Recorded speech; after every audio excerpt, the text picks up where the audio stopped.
निवेदकांना फक्त dot connect करायचे आहे. पण आता मी फमू सरांना बोलावणार आहे आणि फमू सरांना बोलवताना मला बोलण्याचा थोडाफार अधिकार आहे. याचं कारण असं की शरद पवार साहेब आणि फमू सर एका मंचावरती होते आणि शरद पवारांचा नामोल्लेख केला निवेदकांना. पवारसाहेब आले तरी निवेदक ध्वनिक्षेपक सोडायला तयार नाही. मग त्यांनी नंतर पवारसाहेबांनी फमू सरांना विचारलं, फमू, ह्या कार्यक्रमामध्ये सूत्रसंचालन असावंच लागतं का? तर फमू सर म्हणाले, असावंच लागतं. त्याचं कारण असं आहे की सूत्रसंचालनाचा स्वतंत्र कार्यक्रमच होत नसतो. तरीही मी माझ्या भावनांना या ठिकाणी आवर घालतो आणि सन्माननीय साहित्य क्षेत्रातील एक कोहिनूर, काव्य क्षेत्रातील एक अध्वर्यू आदरणीय प्राध्यापक फमू शिंदे सरांना आपल्यासमोर आजच्या या सत्कार सोहळ्याच्या निमित्तानं भाष्य करण्यासाठी निमंत्रित करतोय. प्राध्यापक फमू शिंदे सर.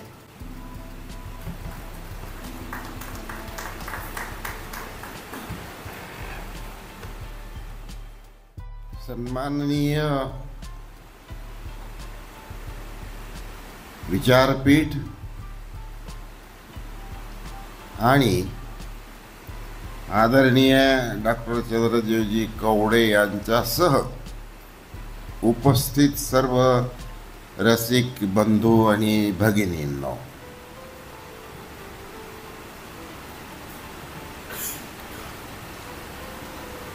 खरं तर हा सत्कार समारंभ आहे. संदीप संबंधीच्या आपल्या मनातल्या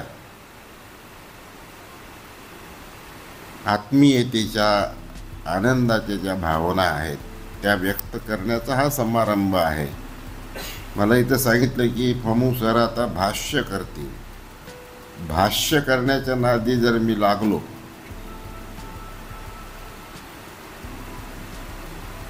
तर विषय माझ्याही लक्षात राहील की नाही ह्याची काही खात्री देता येत नाही. त्यामुळं मनोगत व्यक्त करणं, संदीपला अभिनंदनपूर्वक आशीर्वाद देणं, कारण संदीपचा मी जरी मामा असलो तरी तो माझ्या मामाचा नातू आहे. म्हणजे दोघांचा आजोळ एकच आहे. म्हणजे आजोळ आणि काजोळ, म्हणजे काजोळ म्हणतात त्याला, हे सोबत असेल तर काय पाहायचं. मग एक खूप सजग पत्रकारिता करणारा, आपली स्वतःची वैचारिकता सांभाळणारा तरुण पिढीतला पत्रकार म्हणून संदीपची ख्याती आता हळूहळू सर्वत्र होत आहे. इथून पुढे तर ती फार सजगतेनं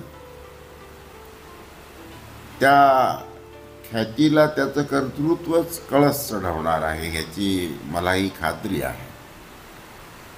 फार सुंदर आयोजन इथं सगळ्यांनी, आयोजकांनी केलेलं आहे. फार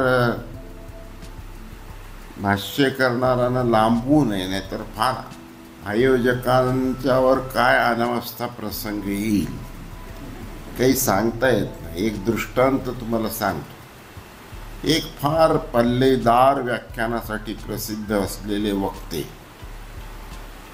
बोलायला उभे राहिले. 1.5, 2, 2.5 तास झाले तरी सुद्धा मुद्दे त्यांच्याकडे असलेले संपतील असा काही अंदाज रसिकांना येत नव्हता.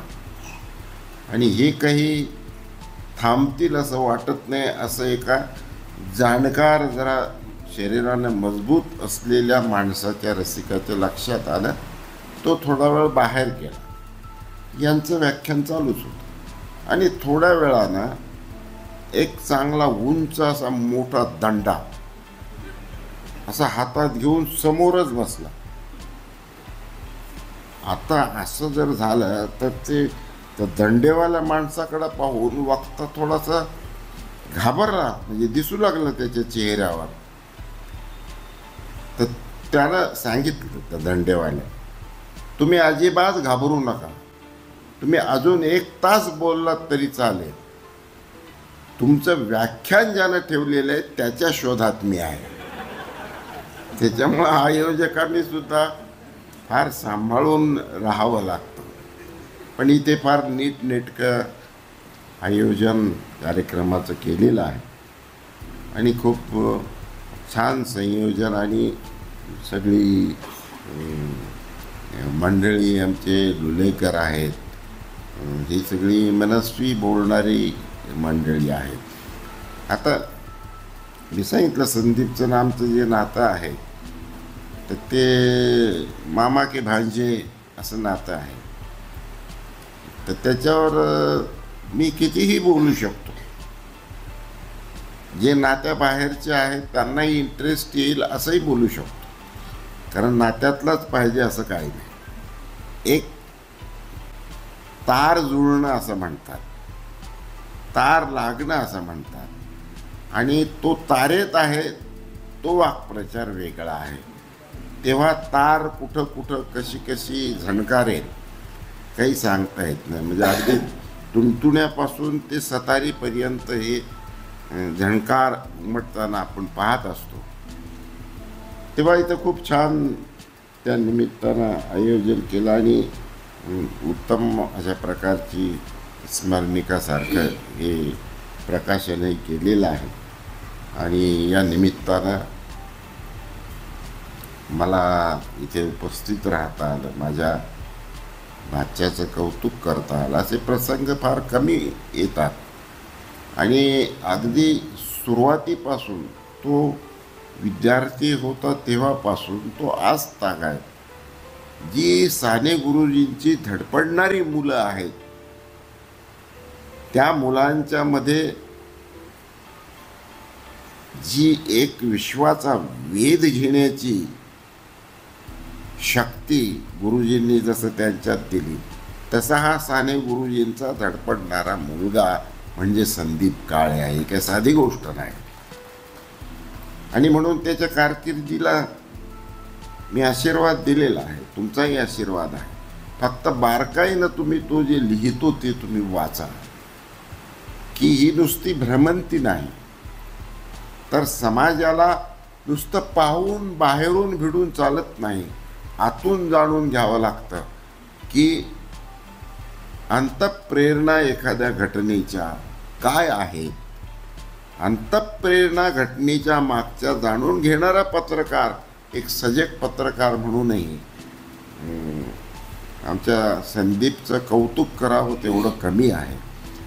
फार औचित्यपूर्ण असा हा सोहळा इथे ठेवलेला आहे आणि देखणा किती रसिक उपस्थित होते हे महत्त्वाचं नसतं, उपस्थित असलेले किती रसिक होते हे महत्त्वाचं आहे. आणि इथे तर प्रत्येकजण रसिकतेनं ओतप्रोत भरलेला आहे.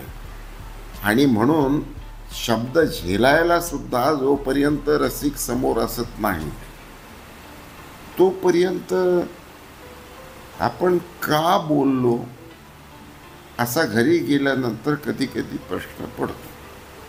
आता जातीचा उल्लेख केला, आता मी माझं एक मास्टर वाक्य आहे, आता ते तुम्हालाही समजेल आणि समजलं की मला आनंद होतो की जातीच्या तर कितीतरी व्याख्या केलेल्या आहेत.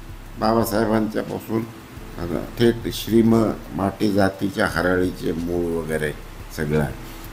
मी एकच वाक्य लिहिलं, जी जात नाही ती जात आहे. श्लेष आहे, 2 अर्थानं आहे. जी जात नाही, जे टिकूनच आहे त्यालाच आपण जात असं म्हणतो. आणि तुम्हाला जे वाटत होतं की जी कधी जाणारच नाही ती जात आहे. म्हणजे आता तो सेन्स ऑफ कास्ट आणि सेन्स ऑफ असमतोल वगैरे ज्याला म्हणतो तो आता समाजामध्ये हळूहळू कमी होतो आहे.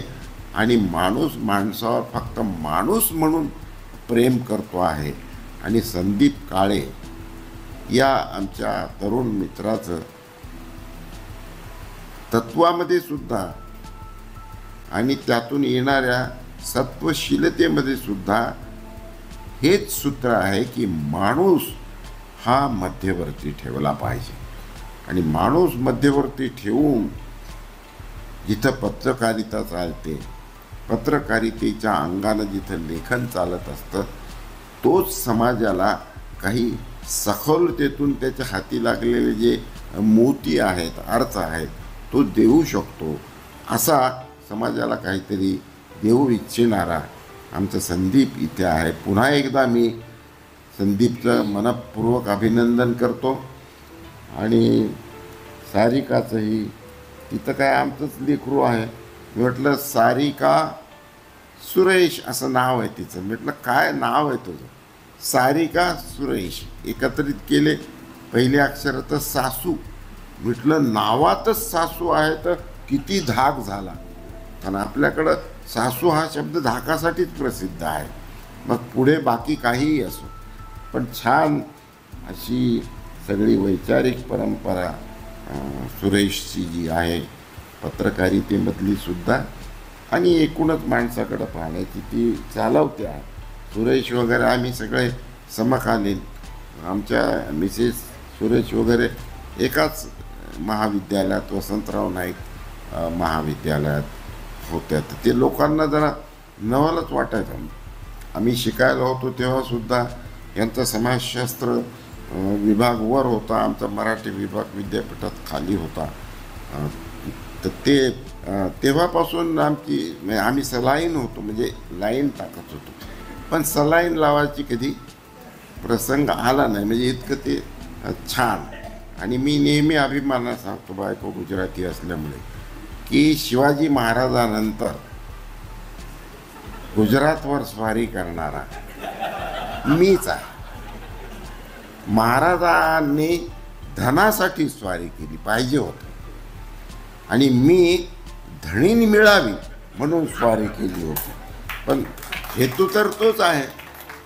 तेव्हा हे सगळं मोठं योगदान सगळ्या घडणीमध्ये सुरेशच्या निमित्तानं मी सांगतो की पाठीमागं जोपर्यंत प्रत्येक यशस्वी पुरुषामागं एक स्त्री असते, असं आपण म्हणतो ना, हे मोघम आहे. मी त्याच्यात दुरुस्ती केली. प्रत्येक यशस्वी पुरुषामागं एकच स्त्री असते आणि ती घरचीच असते. कारण आपल्याकडं खेड्यापाड्यामध्ये ओळख करून द्यायची पद्धत आहे ही लग्नाची. म्हणजे ह्याच्यावरून पहा तुम्ही की परिचय करून देणारा किती कर्तबगार असला पाहिजे. एका वाक्यातून सूचना देणं आणि थोडासा आनंद घेणं हा खरा भाग असतो. बाकीचं सगळं चाललेलंच आहे. आणि पत्रकारितेमध्ये सुद्धा ह्या वैचारिकतेबरोबरच व्यंगावरही हात ठेवावा लागतो. हलक्या फुलक्या शैलीतही तुम्हाला गुंगवून ठेवावं लागतं आणि नंतर पटकन आपल्या लक्षात येतं की मधातून आपल्याला औषध दिलेलं आहे. ही आयुर्वेदिक जी पद्धती आहे की तुम्हाला छानही वाटलं पाहिजे आणि लागूही पडलं पाहिजे. अशा परंपरेतला आमचा संदीप आहे. पुन्हा एकदा त्याचं मनपूर्वक अभिनंदन करतो, आशीर्वाद देतो. सारिकालाही अभिनंदन करतो, आशीर्वाद देतो आणि थांबतो. सगळ्यांना पुन्हा एकदा मनपूर्वक धन्यवाद.